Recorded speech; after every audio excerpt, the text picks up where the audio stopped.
A few words about myself. I'm in the Bitcoin universe since 2011. I've been to all laBITconfs, this is my fourth. I wrote this book called The Beginner's Guide to Bitcoin and Austrian Economics.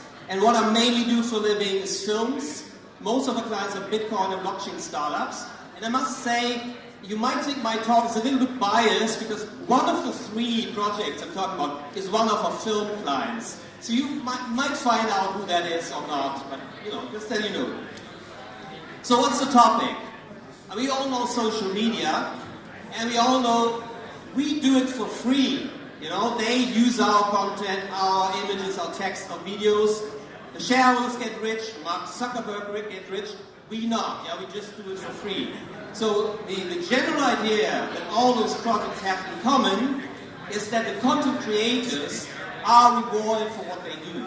So that's the big thing. So, they all do it a little bit differently. It all has to do with digital currency, obviously. Yours is indeed using Bitcoin. The other two have their own app coin, so to speak, called AMP and Steem. So let's have a look at yours first. As it hasn't been launched yet, I don't know that much about it, only what they say they will do. One thing that's they use Bitcoin, and it's kind of a tipping platform. That's how I understood it. So if you have some content, then people can reward it by giving you Bitcoins, as easy as that. But there's some interesting mechanism behind it, this principle of the curator. So if one has given the first tip, then the second one, then the tip will be split. Majority will be given to the content creator, but also curator number one gets a small share. And I think the idea behind this is people are encouraged to curate because you spend money, but you could even make more money than you spent in the first place. Of course, there are a couple of challenges. Obviously, the Bitcoin is not made for micropayments. The transaction fees are too high. You will not tip $100. You want to tip, I don't know, a few cents. So obviously, they have to work with payment channels. I think they do. They might probably work with a Lightning network. It's all doable, but it is some kind of technical hurdle. The more important challenge that I think is you have to have Bitcoin to use it. It's not something that will foster Bitcoin's massive adoption. You already have to have it. And the biggest problem I see here is, the big problem. Will people really spend their own money for content when there's so much stuff free out there on the internet? That's this question that hasn't been solved yet. Synereo, the second project that hasn't been officially launched yet, it's a bit more complex. They say that the social layer, the social network, the topic I'm talking about today, it's just the tip of the iceberg, the top layer. What they really want to be is a completely decentralized platform with all kinds of decentralized apps. It comes with its own language to develop smart contracts. And social network is just one application. So they want to be something like the new Ethereum, so really big, very ambitious project. Well, I wish them luck, interesting, but very big. They have their own currency, it's called AMP, and as far as I understood it, you need it to boost your content. So it's a bit like Facebook, You can boost posts by paying Mark Zuckerberg for it. I haven't entirely understood the concept, what then goes to the content creator, but what they obviously have done successfully, a crowd sale with these coins, and it finished in September, and they raised $4.7 million by pre-selling those coins. Now we'll come to Steem. The bigger part of it, because Steem has been around, since March, but really only since July, because that's when they went into beta, that's when they started to really pay out people. And that has been quite a success, I must say, and also quite controversial. Steem has its own blockchain, its own cryptocurrency. They work not like Bitcoin, but with a concept called delegated proof of stake, a combination of proof of work. So they have a number of witnesses, they call them, 21, they're elected, also quite a complicated process how they do it. But the advantage is the confirmation times are really, really fast. It's 3 seconds for a new block, and there are no transaction fees. So big problems that Bitcoin obviously has for this particular thing, because when you post your content, you want it to be there immediately. And if you reward it, you want to get the reward immediately. You don't want to wait 10 minutes or half an hour, and you don't want to have transaction fees. So that's been taken care of.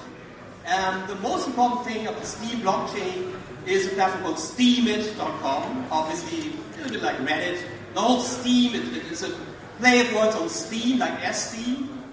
But also like Steam Engine, right? EA.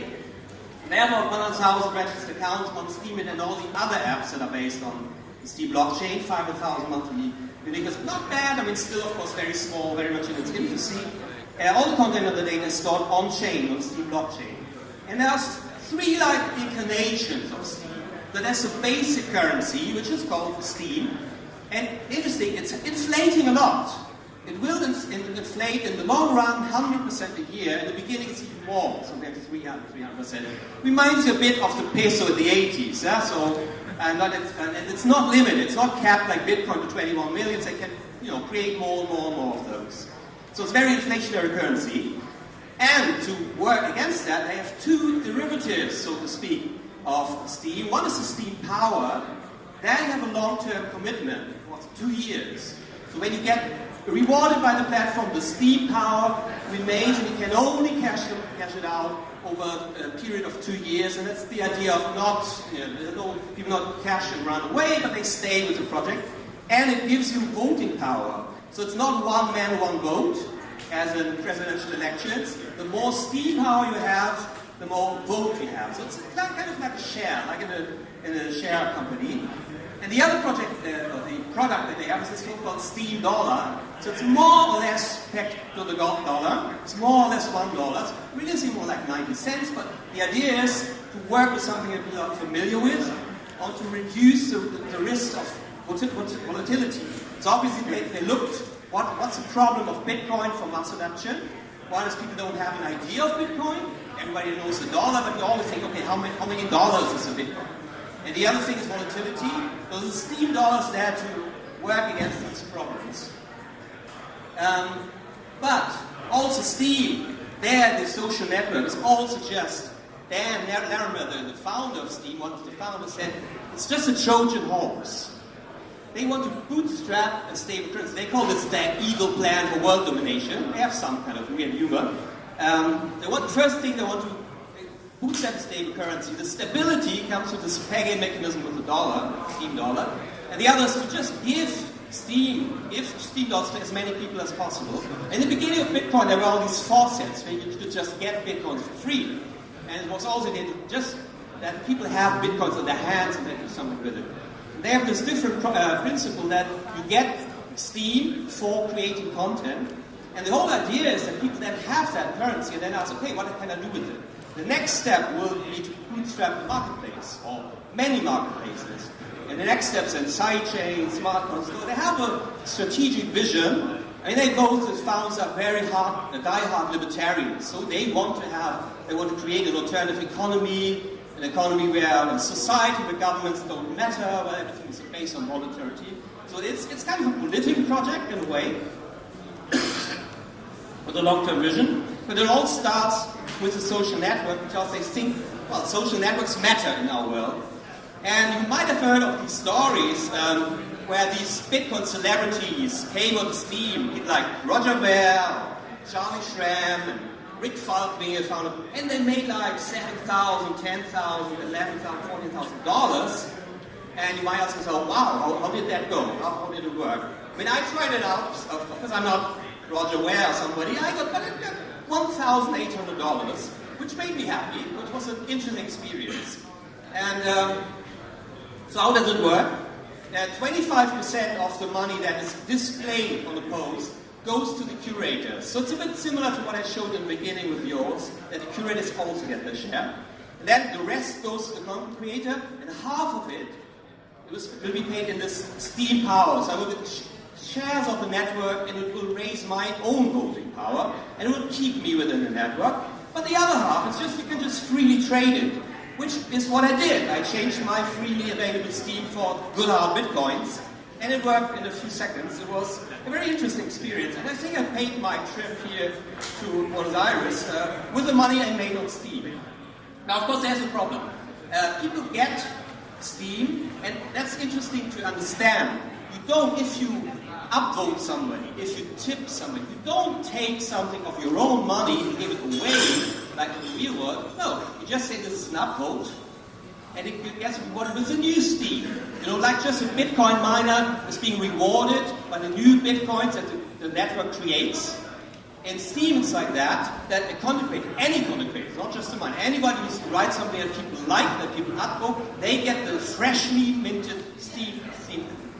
So what happened in the 4th of July, the big Independence Day of the USA, as the day of the beta launch, when first of all, it was first that people really were paid out. And the Steem price skyrocketed to more than $4 a unit. So it was the third highest altcoin on market cap immediately. Yeah? So it was a lot of media attention around, many people came to it. But what happened then is the price has really gone down. Now it's, I don't know, less than 20 cents, I can say. Which of course is not a very nice curve if you see that. Actually, it's exactly the same what happened to Bitcoin in 2011. There was a peak in June, and then it went down for half a year, and all the majors said, yeah, it's a flash in the pan, it's dying. Well, I could have bought Bitcoin at $2 then. I didn't do it because I was also skeptical. There's a lot of skepticism around Steem. Lots of people think it's a Ponzi scheme, it's a pump and dump thing.